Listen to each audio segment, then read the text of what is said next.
Is it possible to fix the issue of an AC not blowing air on my own, or do I need professional help?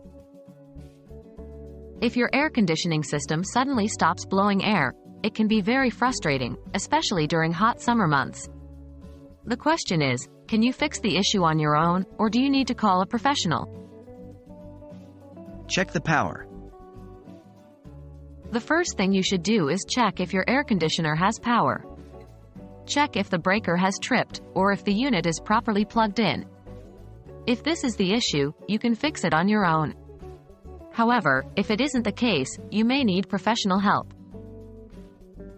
Check the thermostat. If the air conditioner still isn't blowing air, check the thermostat. Make sure it is set to the correct temperature and setting. If it is set to off, or the temperature is set too high, adjust it and see if that fixes the issue.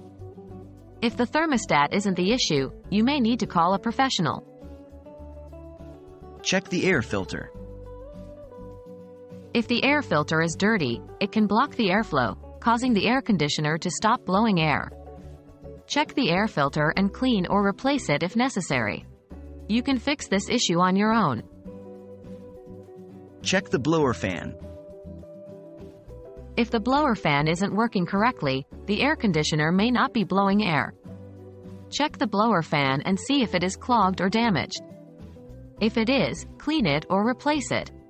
If it isn't the issue, you may need to call a professional. Check the condenser unit. The condenser unit is responsible for releasing the hot air outside.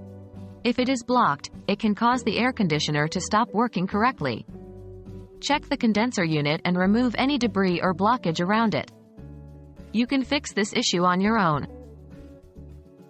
In conclusion, it is possible to fix some issues that cause an air conditioner to stop blowing air on your own.